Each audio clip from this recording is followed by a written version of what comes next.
রাতের অন্ধকারে নিভে গেল বিশ্বাস, প্রেমে টানাপোড়েন নাকি ভয়াবহ ষড়যন্ত্র। নেপথ্যে ঠিক কি বিস্তারিত জানতে খবরটিকে স্কিপ না করে সম্পূর্ণ দেখুন। হঠাৎ এক শুনশান রাতের নীরবতা ভেঙে খান খান হয়ে গেল মেমারির সাতগাছিয়া এলাকায়। ঘটনার ঘন ঘটায় স্তম্ভিত পুরো এলাকা। কি এমন ঘটেছিল সেই রাতে? প্রেম সম্পর্কে টানাপোড়েন নাকি এর পেছনে লুকিয়ে রয়েছে অন্য কোনো অন্ধকার সত্য? দীর্ঘদিনের জানাশোনা সম্পর্কের মাঝে হঠাৎই কি এমন হলো যার জেরে রাতারাতি পাল্টে গেল পরিস্থিতি? অভিযোগের তীর সোজা গিয়ে বিঁধল মেমারি থানা এলাকার বাসিন্দা শেখ সম্রাট ওরফে সম্রাট শেখ এবং তার বন্ধু শেখ রাজার ওপর। ওই নাবালিকার সঙ্গে অভিযুক্তের সামাজিক ও পারিবারিক রীতিতে বিয়ে হয়েছিল ঠিকই, কিন্তু বেশ কিছুদিন সংসার করার পর পারিবারিক কলহের জেরে ওই নাবালিকা তার বাপের বাড়িতে থাকতো বলে জানা গেছে অভিযুক্তের পরিবারের সূত্রে। ওনারা প্রেম করে বিয়ে করে আর একটা মেয়ে। আচ্ছা, মেয়েটির বয়স কত? মেয়েটার বয়স আমি জানি না। ওরা বিয়ে করে যে ভাব করে আমায় ফোনে জানায় যে আমি প্রেম করে বিয়ে করেছি। কবে করেছো তুমি বিয়েটা?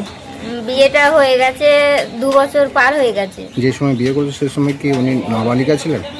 তা আমি জানি না নাবালিকা কি সাবালিকা। ওরা বাড়ি থেকেও মেনে নিয়েছিল। কারা? মেয়ের মারা সমাজ থেকে বিয়ে দিয়েছে কলমা করিয়ে। এখন সবে মাত্র বাইরে থেকে বাড়ি এসছে, এখন বলছে আমি ভাত খাবো না। তোর মাদের বাড়িতে আনতে গিয়েছিলাম। সংসার করেছো কতদিন বা একসঙ্গে ছিল কতদিন? 2 বছর একসঙ্গে ছিল। 2 বছর পর সম্রাটের সঙ্গে ছিল। সম্রাটের সাথে শ্বশুর বাড়িতেই ছিল মেয়েটা? হ্যাঁ, শ্বশুর বাড়িতেই ছিল। অভিযোগ সূত্রে জানা গেছে গত একদিন আগে রাতে এক নাবালিকাকে তার বাড়ি থেকে জোরপূর্বক তুলে নিয়ে গিয়ে নির্জন জায়গায় নিয়ে যাওয়া হয় এবং ধর্ষণ করা হয় বলে চাঞ্চল্যকর অভিযোগ উঠেছে। শুধু তাই নয়, অভিযোগ এই ঘটনায় মূল অভিযুক্ত সম্রাটকে পুরো কাজে মদত ও সাহায্য করেছে তার বন্ধু শেখ রাজা। এটি মেমারি থানায় লিখিত অভিযোগ দায়ের হতেই তড়িঘড়ি অ্যাকশনে নামে পুলিশ। রাতারাতি গ্রেপ্তার করা হয় সম্রাট ও তার বন্ধু রাজাকে। অ্যারেস্ট করলো কেন? অ্যারেস্ট করলো কেন পুলিশ? দাদা কি হয়েছে? চিন্তা করবি না দাদা আপনার জান না, বলছি পুলিশে অ্যারেস্ট করলো কেন? মিথ্যে মামলায় পুলিশ অ্যারেস্ট করলো কেন? মিথ্যে মামলায় কি মামলাটা? কি নাবালিকাকে ধর্ষণের অভিযোগ আছে? কি হ্যাঁ, ওটাই মিথ্যে মামলা। উনি কি তোমার স্ত্রী হতো?